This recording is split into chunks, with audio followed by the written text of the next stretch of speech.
In this video, we have Jazza, and what we are really working on is our ability to finish off ball as well as around the rim while receiving that pass.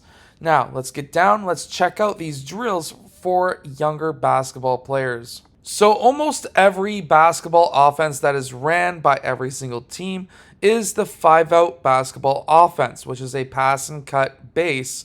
And that's exactly what we are working on here. After Jazza catches that pass, he takes 2 steps and goes up for the layup without taking a dribble. There's so many young players who will receive that pass and they think that they need to take a dribble before going for a layup, but they don't. They're allowed to have 2 steps after catching that ball so that they can finish at the rim. This next drill is the exact same. However, now we come to a jump stop and go for the shot. The idea here is you're going to be faced with situations around the perimeter or even mid-range area where you need to come to a dead stop with a jump stop to go up for a shot. Sometimes this will also give you more power on your shot too, which is a possibility. So definitely this is the footwork that you should be practicing as well. And then we will transition into the step in, left, right into the shot. And then you can also, with older players or maybe players who have worked on that step in option, to start with their right foot to go right, left, because you never know what you're going to face in an in-game situation. Now we're going to be working on passing and moving off ball. We're doing a defensive shuffle towards the left side in this case, and then cutting to the rim. The idea here is at least you're moving off ball, getting that shuffle down, but then cutting to the rim. And again, being able to finish without taking a dribble. That's very important in these clips, especially for younger basketball players. Now we're working on sizing up the opponent and, of course, a little bit of our handles as well, and trying to attack the rim with under 2 dribbles. This is very important because if you take more than 2 dribbles in a game, the zone or even the man-to-man defense is going to collapse on you.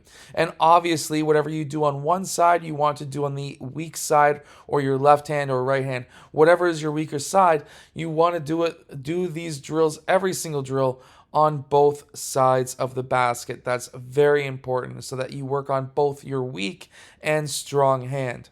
Now what we are going to be working on is a through the legs dribble one-hand pass to coach, which is myself.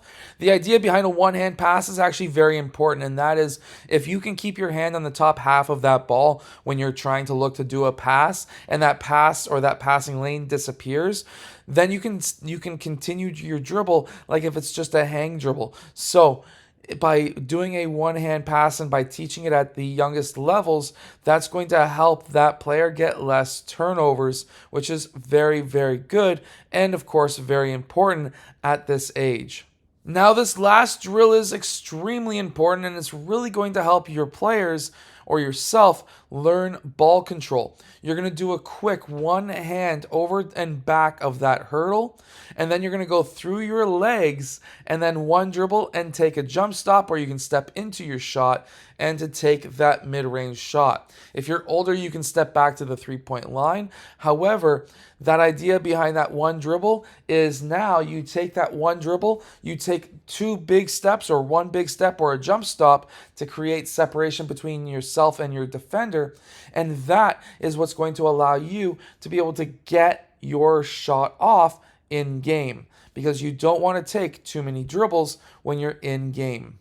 I hope that these basketball drills help you, or if you're a coach, help your players become better ball handlers and also become better finishers around the rim. Remember, we really want to try and teach our players to take large, long steps, but also we really want to teach our players how to attack the basket off ball, receive that pass, and go in for that layup without taking a dribble by taking big steps. Because if you take a dribble when you're cutting back door, that's just going to take up time, and it's going to allow those defenders to come drop off onto you and steal that ball or potentially block your shot or just make it impossible to get your shot off.